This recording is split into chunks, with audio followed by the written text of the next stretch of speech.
Meus amigos, essa reta final de Premier League promete a intensidade de uma Premier League. Arsenal, Liverpool e City disputarão rodada a rodada, já está muito claro isso. E eu acho que os três vão chegar vivos até a reta final, tá? Até as últimas 3 rodadas com chance de título, todas as 3 equipes. Pela 31ª rodada, a gente teve, além do Liverpool, com um clássico contra o United, City e Arsenal enfrentando adversários de nível mais baixo e fazendo o seu dever de casa, ou melhor, o seu dever de fora de casa, vencendo as suas partidas longe do seu estádio, mas com autoridade. A gente vai falar um pouquinho da 31ª rodada, até porque foram jogos desse final de semana, mas a gente vai também ampliar o nosso horizonte para conversar sobre as últimas 7 rodadas e o que é que esses times têm pela frente.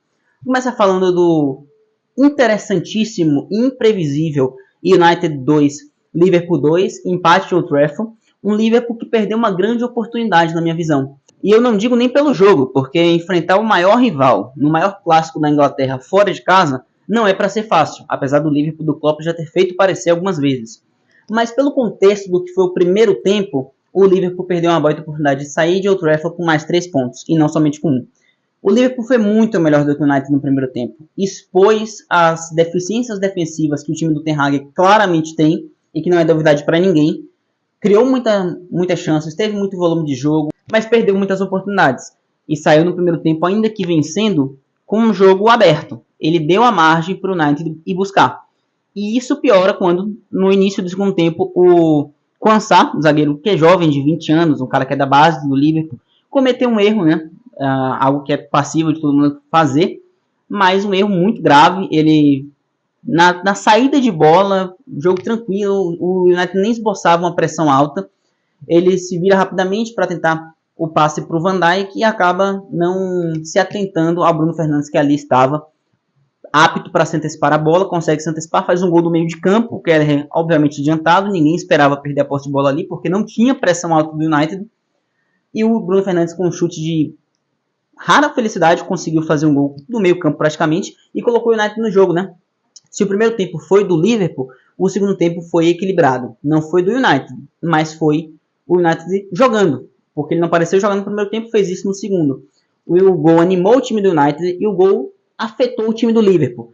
A gente viu em alguns momentos no segundo tempo o Klopp indignado na beira do campo porque as ideias dele não estavam funcionando, né? O time perdia muitas bolas no meio campo, o time não conseguia ampliar sua pressão alta como gosta de fazer, não conseguia se conectar, errava algumas tomadas de decisão e o início o United foi crescendo, apesar de que, ainda com o jogo 1-1, o Darwin Núñez perdeu um gol que ele não deveria perder, na jogada de velocidade ele recebe o cruzamento do Luis Dias, bate de canela na bola, perde um gol que novamente custou muito caro. Então, novamente, o Liverpool perdendo oportunidades que não deveria perder. E aí surge o imprevisível.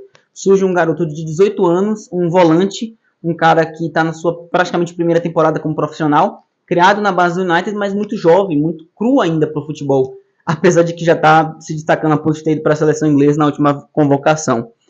Mas não se espera que o Kobbie Mainoo decida um jogo como esse. E ele domina um passe do Garnacho, girando o corpo e batendo numa precisão, numa técnica de um camisa 10, experiente e de muita qualidade na finalização.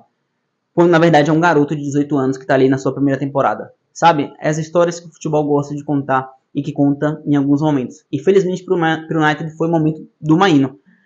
2-1, um belíssimo gol que deixou o United confortável no jogo, mas ainda sofrendo com a instabilidade que esse time tem. O United é frágil defensivamente. E o Liverpool foi se retornando para o jogo até que conseguiu voltar a criar suas oportunidades e conseguiu o pênalti com o Salah, num pênalti infantil do Wan-Bissaka. Assim, desnecessário. O Elliott é canhoto, puxou para a perna esquerda, mas eu acho que ele não ia nem bater no gol. O Wan-Bissaka foi afoito, cometeu um pênalti assim, com um carrinho que obviamente é meio que indiscutível, e o Salah converteu. No mais, foram poucas oportunidades depois disso, 2-2, o Liverpool que chega para a 32ª rodada na segunda colocação, 71 pontos, e entre o líder Arsenal e o terceiro colocado, o Manchester City, que aliás é o nosso próximo time a comentar, né? O City que passou o trator fora de casa no Crystal Palace, uma vitória à la Manchester City, 76% de posse de bola, muito domínio. O City sendo o City, né? O que ele costuma fazer contra os times da parte de baixo da tabela na Premier League. Ataque contra defesa, muita pressão alta, muita posse de bola e encurralando o tempo todo, por mais que tenha saído atrás do placar. Rapidamente empatou com o De Bruyne, aliás, uma atuação de gala do De Bruyne, mais uma, né, 2 gols, participando de maneira superativa na criação, na dominância, no controle da posse, o cara que acha os passos, o cara que também se apresenta para o ataque. Viria a empatar o jogo, o Rico Lewis vira, o De Bruyne faz mais um, o Haaland faz o terceiro, o Haaland faz o terceiro, o De Bruyne faz o quarto, e o Eduardo diminuiria para o Crystal Palace, mais um 4-2, que o City no mais não teve muitas dificuldades, apesar do susto inicial, chegando a 70 pontos, terceira colocação, o City que está extremamente vivo para a reta final. O líder é o Arsenal, que venceu o Brighton também fora de casa, 3-0, uma atuação dominante de um time que precisa ser dominante nessa reta final, né? Vai se dividir entre a Champions e a Premier League e precisa dar essas demonstrações de força. É um time que se reforçou da temporada passada para cá para ter mais elenco, para ter mais vazão e está mostrando isso. Saka abre o placar, Havertz fez o segundo e o Trossard no final fez o 3-0. Um Brighton perdido, não é o Brighton da mesma qualidade da temporada passada na mão do De Zerbi. Caiu em nível de desempenho, mas ainda um time que sabe ser organizado e que é um time perigoso. O De Zerbi faz a equipe dele ser perigosa. E o Arsenal não sentiu esse perigo, não deu margem para o Brighton jogar um 3-0 dominante no momento importante de reta final, né? E a gente vai para a tabela de todas essas três equipes, começando com o nosso líder, o Arsenal. Lembrando, como está a tabela? Arsenal, líder, 31 jogos, 71 pontos, saldo de gols 51, time com maior saldo e também o maior número de pontos, empatado com o segundo lugar Liverpool, que tem também os mesmos 31 jogos, os mesmos 71 pontos, mas fica atrás no saldo de gols com 42, e o City está desfavorável em tudo. Terceiro lugar, 70 pontos, obviamente somente um a menos, precisa de apenas uma vitória simples e um resultado negativo para as duas equipes à sua frente, mas com 40 gols de saldo, ambos positivos. O Arsenal, ele vai ter pela frente, além do meio da semana, amanhã praticamente, né? É amanhã. Inclusive o jogo contra o Bayern, ele vai se dividir nessas quartas de final, depois pode vir até a semi no meio do caminho. Mas as últimas 7 rodadas da Premier League para o Arsenal contam com o Aston Villa em casa, no jogo entre a ida e a volta da Champions contra o Bayern de Munique, ou seja, pode ter alguns jogadores poupados no jogo desse final de semana contra o Aston Villa, que é um time complicado, é um time que foi muito mal contra o City, mas o Unai Emery sabe montar esse time de maneira competitiva, é um time que está ali no G5 da competição, não é adversário fácil. Wolverhampton fora, se ele quiser ser campeão, ele tem que conseguir esses 3 pontos, por mais que seja fora de casa, ele tem que fazer como fez com o Brighton. Chelsea em casa, duelo de muita tradição, um clássico, mas que o Chelsea é muito menos time do que o Arsenal hoje, e eu acho que inclusive é bem favorito para vencer esse jogo. Tottenham fora é uma tabela super difícil, inclusive.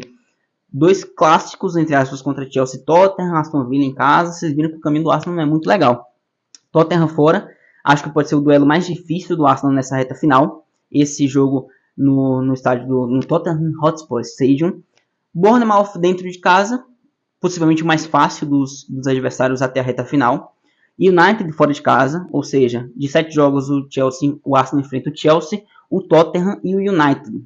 Em Old Trafford, o United que a essa altura pode nem estar mais vislumbrando vaga no G4, pode não ter mais pontuação para isso, tá? 11 pontos da vaga na Champions. Mas daqui para lá vai que ele ainda chega com chance, então seria muito complicado, apesar de ser mais tímido que o United e aproveitar, obviamente, o Arsenal não sai desse jogo aqui sem fazer gol. O Arsenal vai fazer gol contra o United, isso é fato. E o Everton dentro de casa na última rodada, quem sabe para ser campeão em casa no Emirates Stadium. Então é uma tabela difícil, com 2 jogos que são clássicos, o United fora de casa, super enjoada, é uma tabela complexa do Arsenal. Indo para o nosso Liverpool, o Liverpool ele vai pegar o Crystal Palace em casa, também o Liverpool se dividindo entre a Premier e a competição europeia, tem o confronto de volta contra a Atalanta pela Europa League. No meio desses dois, o jogo contra o Crystal Palace em casa, amplo favorito, acho que vai vencer com tranquilidade até. Não vejo poupando jogadores, eu acho que o Liverpool vai priorizar a Premier do que a Europa League, tá? Pode inclusive poupar contra a Atalanta na ida e na volta. Fulham fora de casa, o Fulham é um time ok, mas que não deve ameaçar muito, apesar de ter jogadores como o João Palhinha, você tem o Andreas Pereira, é um time organizado, mas se o Liverpool quiser ganhar a mesma situação que o Arsenal contra o Wolverhampton, ele tem que vencer esse jogo. Everton fora, clássico, assim, da cidade de Liverpool, muito tradicional, apesar do Liverpool ser muito maior do que o Everton. É um jogo que o Everton dá vida. O West Ham fora de casa, complicado. Jared Bowen, time do Lucas Paquetá, eu acho que o Liverpool pode sofrer aqui, inclusive, Se vencer, vence tomando um gol, um 2-1, quem sabe. Próximo jogo a gente vai ter Tottenham dentro de casa, o Aston Villa fora e o Wolverhampton em casa. Essa reta final conta com adversários bem complexos. Tottenham e Aston Villa podem estar buscando se confirmar no G4 da Premier League para a vaga na Champions. O Tottenham em casa ter o aspecto de Anfield é interessante demais para o Liverpool, mas o Aston Villa fora de casa também é um time muito enjoado. É um time que pode dificultar muito a vida do Liverpool. E o Wolverhampton em casa é um jogo que pode selar o Liverpool campeão e é obrigatório vencer em qualquer uma das hipóteses. E o City, ainda acho a tabela do Arsenal mais difícil do que a do Liverpool, tá? Se a gente pegar do City, o City enfrenta o Luton Town, um dos últimos colocados, parte de baixo da tabela em casa, jogo que ataque contra a defesa, posse de bola acima de 70%, o City jogando do jeito que sabe jogar e vitória.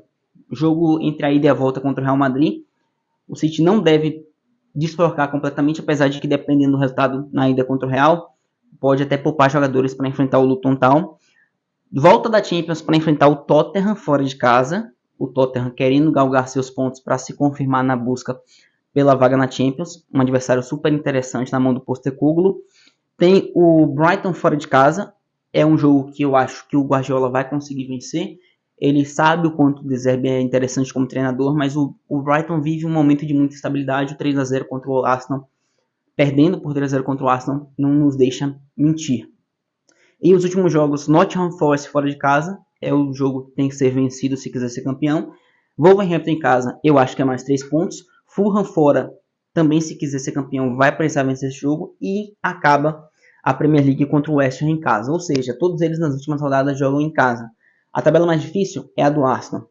Mas em compensação, é o time que está à frente tanto em saldo quanto em pontos. O time que tem a tabela mais fácil é o City, mas em compensação é o terceiro colocado com a pior situação no contexto geral. Vai ser muito, muito interessante de acompanhar. Muita intensidade. Eu acho que eles ainda deixam uns 5 pontos pelo caminho. Acho que um deles ainda deve perder um jogo. Nos 3, no caso, ainda podem perder um jogo e empatar aqui e ali. Vai ser ponto a ponto. Eu acho que nas últimas 3 rodadas a gente pode voltar a vir aqui falar para um novo vídeo e citando as últimas 3 rodadas com os 3 com chance de ser campeão, tá? Eu acho que isso não vai ser decidido tão cedo, não. E que os 3 vão ir até o final com chance de título. Comentem aí o que vocês acham para o vídeo não ficar ainda mais longo. Vou me despedir rapidamente. Muito obrigado a você que assistiu. Se você está chegando por aqui agora, se inscreve no canal. Seja muito bem-vindo. Se você já está aqui, compartilha para a gente ir espalhando nossa família. Valeu, tamo junto. Até o próximo. Tchau.